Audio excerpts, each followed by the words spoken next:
जाना और अपने रास्ते पर चल पड़ना, यही बुद्धिमान के लक्षण है। वो बुद्धिमान व्यक्ति कहलाता जो समय से अपना काम बना ले, क्योंकि ये तो मालूम है सबको कि मनुष्य शरीर बार बार नहीं मिलता। एक बार ये अवसर आपको दिया गया, 83,99,999 योनियां जब आपने भोग की भोगी और एक जीवात्मा के अवसर बना है मनुष्य शरीर का, तब आपको ये अवसर मिला। इस अवसर का लाभ आपको ले लेना चाहिए। छूट जाओगे तो फिर पछताओगे, पता नहीं फिर आमन हुए न हुए, ये शरीर मिले न मिले, शरीर के जानकार संत महात्मा मिले मिले न मिले, दया करने वाले दयालु मिले मिले न मिले, और ऐसी दया करे न करे ये कोई जरूरी नहीं है। ये आप मत समझो। गोस्वामी जी महाराज ने रामचरितमानस के उत्तरकांड में लिख के सब जीवों को इशारे में बता दिया, कबहु करि करुणा नर देही, देते ईश बिन हेतु से नहीं, कभी कभी करुणा निधान कृपा दया मेहरबानी करके ये मानो अनमोल मंदिर शरीर आपको दे देते कि जाओ अब की बार इस शरीर से अपनी जीवात्मा का कल्याण कर देना, जीवात्मा को घर पहुंचा देना सदगुरु की मदद से। बिना उनके सहयोग के तुम उधर मुड़ ही नहीं सकती, तुममें ताकत ही कहाँ। तुमने तो सारी शारीरिक शक्ति भोगों में गंवा दी, खत्म कर दी, नष्ट कर दी। अब तुम्हारे पास इतना भी नहीं बचा कि तुम अपने मन को मोड़ सको, मन पर कंट्रोल नियंत्रण कर सको। ये भी काम तुम्हारे बस का नहीं है। तो जीवात्मा को परमार्थी रास्ते पर खड़ा करना और इसको इसके घर की तरफ मोड़ के ले जाना और चलाना और सदगुरु की दया से इसको इसके घर पहुंचाना, ये काम हम सबको करना। हमारा असली काम यही है। लेकिन वो असली काम कैसे हो, ये पाप के बोझे लदे हैं, ये कर्मों के जो आपको निकलने नहीं देते, उसी कर्म बोझों से निकालने के लिए ये सस्ता रास्ता कि पहले शरीर इंद्रियां साफ हो जाए, पाक साफ निर्मल पवित्र हो जाए, वो भी परमार्थी काम है। परमार्थी सेवा सामाजिक सेवा बाल बच्चों की सभी लोग करते हैं, लेकिन परमार्थी सेवा नहीं। परमार्थी सेवा का मतलब जीवात्मा की सेवा। जीवात्मा मालिक से कैसे अपने घर पहुंचे मिले, ये कोई नहीं जानता। और इस सेवा के बारे में आपको बताया भी नहीं। तन की सेवा, मन की सेवा, धन की सेवा, इंद्रियों की सेवा, यहाँ तक आप सीमित रह गए। लेकिन सूरत की सेवा, जीवात्मा की सेवा तो संतों ने जानी, उन्होंने की है और करके उन्होंने अपने मानव जीवन को सार्थक बनाया। लिहाजा उनके पास उसकी जानकारी है। इसीलिए कहा गुरु कोई खोज करो भाई, बिन गुरु कोई नहीं पाई। ऐसे समर्थ सच्चे गुरु की खोज करो जो तुम्हारा काम बना दे, अपना काम बना ले और तुम्हारा काम बना दे। ऐसी की खोज करो, वो मिल जाएंगे और तुम्हारे पर दया कर देंगे। तुम्हारे भाव भक्ति सेवा भाव को देख करके, निर्मलता पवित्रता को देखकर तुम्हारे पर दया कर देंगे, तो ये तुम्हारा काम सहज में हो जाए। अगर गुमान घमंड में रहे तो अभी समय आप निकल दो, फिर आप सजा पाने के अधिकारी बन जाओगे और ये मानव शरीर बार बार नहीं। जहाँ जाओगे वहाँ मारे पीटे जाओगे, क्योंकि मनुष्य शरीर एक ऐसा अवसर है, एक ऐसा समय है कि इसमें आप अपनी जीवात्मा का उद्धार कल्याण कर सकते हो और कोई शरीर पाकर नहीं होगा। क्यों नहीं होगा? जीवात्मा तो सब शरीरों में है। एक कोई शरीर एक तत्व का, कोई दो तत्व, कोई तीन तत्व का, कोई चार तत्व का। कि मानो ये पंचभौतिक शरीर पांचों तत्वों से भरपूर है। चित जल पावक गगन समीरा, पंच तत्व या रचित शरीरा। जल पृथ्वी अग्नि वायु आकाश, 5 मसालों को मिलाकर विचित्र कारीगरी से वो मालिक ने, परमात्मा ने ये मनुष्य शरीर मंदिर बना के तैयार कर दिया और अपनी सच्ची मूर्ति इस मनुष्य मंदिर में बैठा दी, इसी को जीवात्मा कहते। ये मूर्ति है, ये चेतन मूर्ति, ये पत्थर कागज कैलेंडर वाली नहीं, क्योंकि ये चेतन मूर्ति ही तुम्हारे शरीर को चेतन यानी चलाने का काम कर रही है। अगर जीवात्मा निकल जाए ये शरीर तुरंत मुर्दा हो जाएगा, सारे काम करना बंद, सारे भोग भोगना बंद, ये सब समाप्त हो जाएगा। ये केवल एकमात्र जीवात्मा के द्वारा ये सब काम आप कर रहे हो, लेकिन अभी तक आपको नहीं मालूम कि शरीर को चलाता कौन। तुमको तो सिखाया गया दारुल जी सभी दूध मक्खन मलाई की यही चलाती। अरे तो जड़ शरीर का सामान तो है, लेकिन जड़ भी बगैर चेतन के काम नहीं कर सकती। अगर चेतन जीवात्मा निकल जाए फिर ये जड़ शरीर जड़ वस्तुओं का प्रयोग नहीं कर सकता, जड़ भोगों का प्रयोग नहीं कर सकता, किसी सामान का प्रयोग नहीं कर सकता, और तुम्हारी जमीन दुकान मकान ये सब ऐसे पड़े रहेंगे और तुम खाली चले जाओ। तो कुछ अपना काम बना लो, ये बुद्धिमानी, कुछ अपना काम बना लो। ये जमीन सबकी है और किसी की नहीं।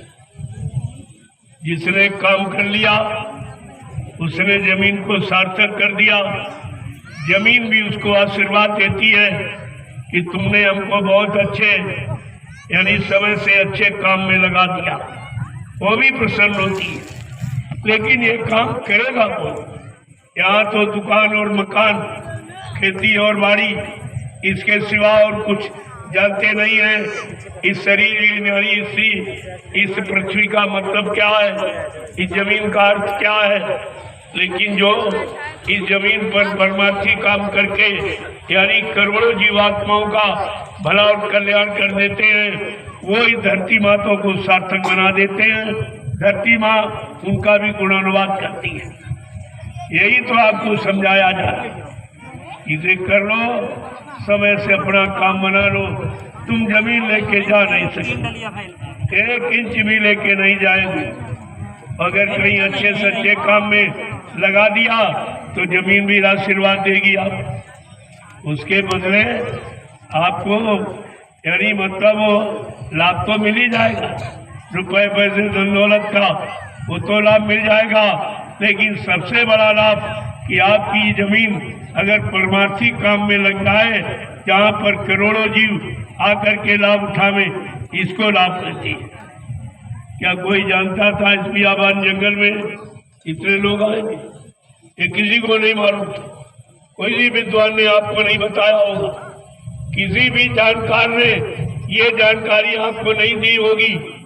आपने गीता रामायण भागवत ये सब कुछ पढ़ा सुना, लेकिन ये जानकारी आपको किसी नहीं दी होगी। ये रामशाला की भूमि पर इतना बड़ा जनमत आ जाएगा जो दुनिया देखती रह जाएगी।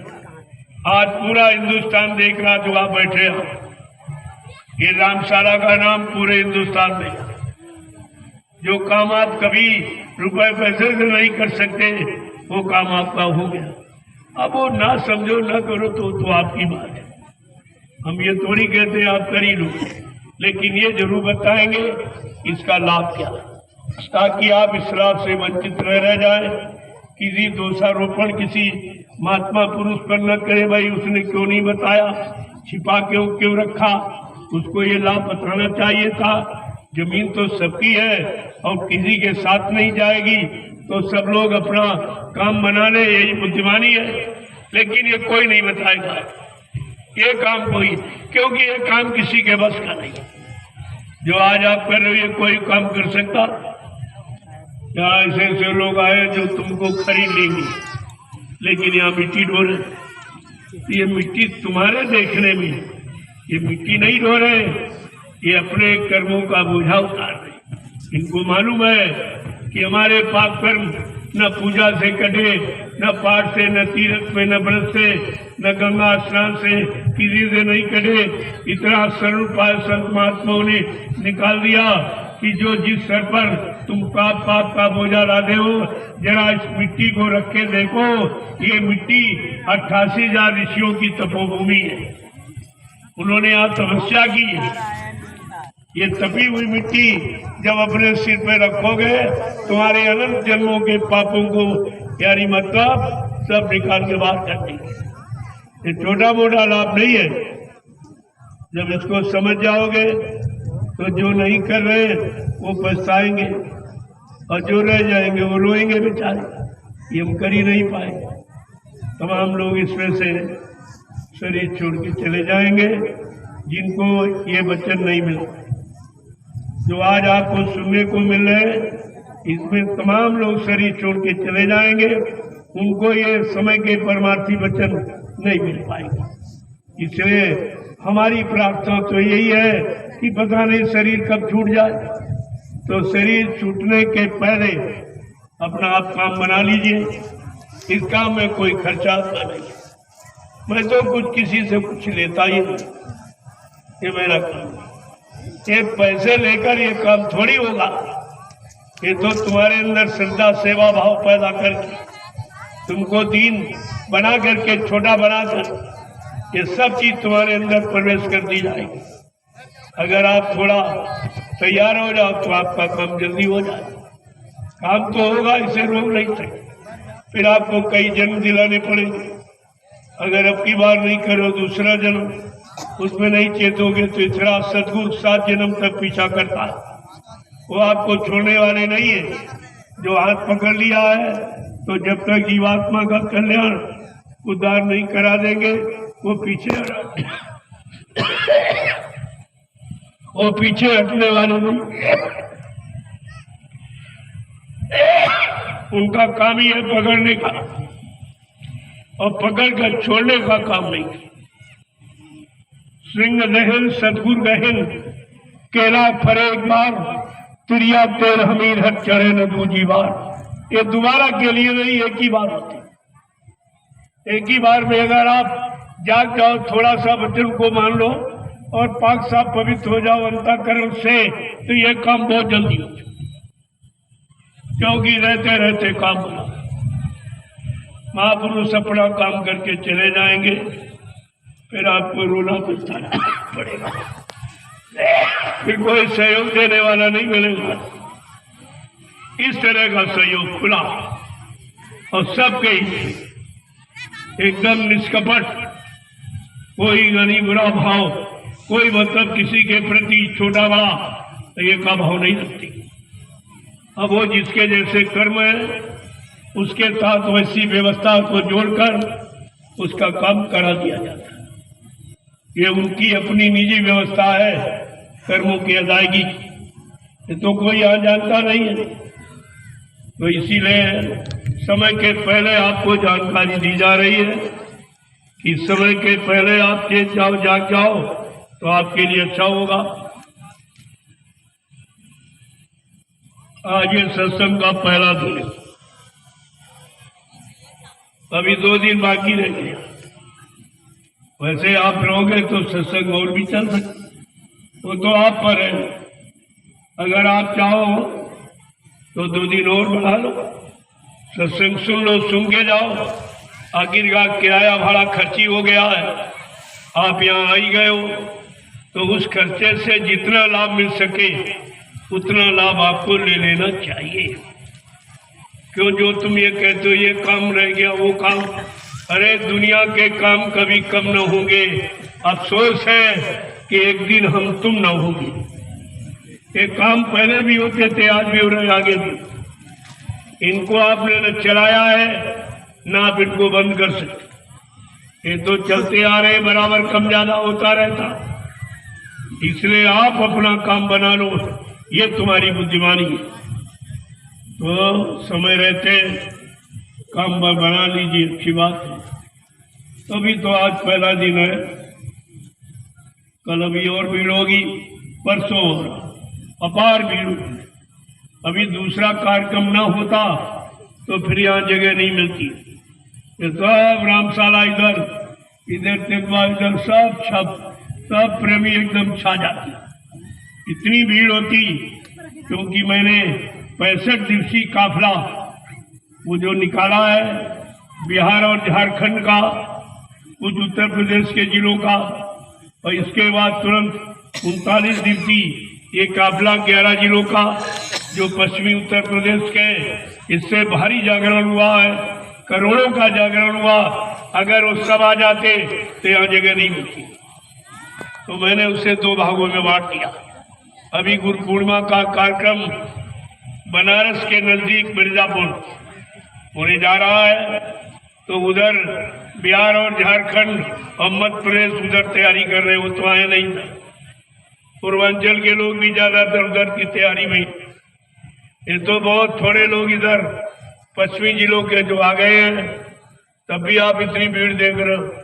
अगर वो सब आ जाते और जो 1 करोड़ जागरण पहले काफिले में और 2 करोड़ दूसरे काफिले में जो जागरण किया गया, अगर वो सब आ जाते तो यहाँ जगह नहीं मिली, यहाँ जगह नहीं रहती।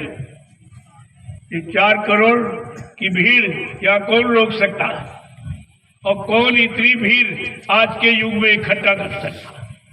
और इतनी भीड़ को सुचारू रूप से एक सूत्र बंधन में, एक आवाज में बांधकर कौन बैठा सकता, कौन खड़ा कर सकता, ये आज के लोगों को सोचना चाहिए। ये किसी के बस की बात नहीं है। कोई प्रधानमंत्री, मुख्यमंत्री ये काम नहीं कर सकता। इतने लोगों को ये बियाबान जंगल में कोई बैठा नहीं सकता। और कोई बिना चंदा, बिना सेवा लिए, इतनी धार्मिक बड़ी संस्था हो, लेकिन इतने लोगों को निस्वार्थ रात्रि में जंगल में बैठा नहीं सकता। ये अद्वितीय दृश्य है जो आज पूरा हिंदुस्तान देख रहा। ये सब देखिए, यहाँ पर ये लगे हुए यंत्र ये सीधा प्रसारण कर रहे हैं और सारे हिंदुस्तान में पहुंचा रहे हैं कि हिंदुस्तान के रहने वाले लोग देख लो कि सच्चाई क्या है, संत दरबार किसे कहते हैं, संत दरबार का लाभ क्या है, संत दरबार में जाने वाले प्रेमियों का निस्वार्थ भाव क्या है, ये सब दिखाया जा रहा है। ये ऐसा अनोखा इतिहास बन रहा है जो कभी नहीं, कभी भी कोई नहीं बना पाया। ये छोटी मोटी बात मत समझो। इतने आदमी किसी के पास नहीं, हिंदुस्तान में किसी के पास इतने लोग, और ये कितने सीधे साधे। ये कोई तोड़ फोड़ आंदोलन, कोई धरना गिराओ, ये मार काट करने वाले नहीं। ये प्रेम प्यार मोहब्बत करना, अनुशासन में रहना, सबकी सेवा करना, सबसे प्रेम करना, इनको सिखाया जा रहा, ये इनको ट्रेनिंग दी जा रही। नहीं, इतने लोग हैं, आप जानते हो, जरा सा इशारा करते तो कुछ नहीं बचेगा, कुछ नहीं बचेगा। ये आस पास के गांव सब मिला दो, इतने लोग नहीं जितने यहाँ पर आ गए।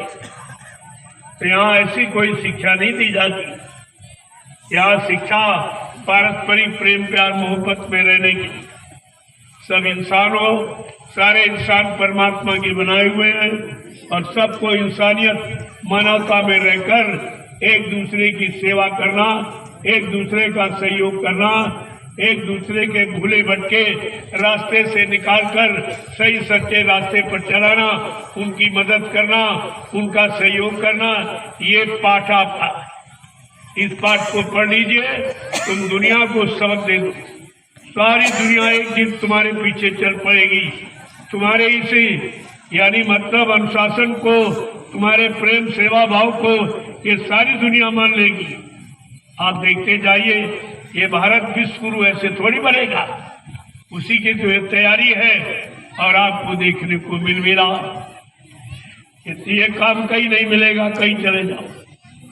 इस तरह से प्रेम प्यार मोहब्बत में रहने वाले, इस तरह से सेवा भक्ति करने वाले तुमको आप कहीं नहीं मिलेंगे, कहीं आप चले जाओ। क्योंकि ये जंगल में किया जा रहा।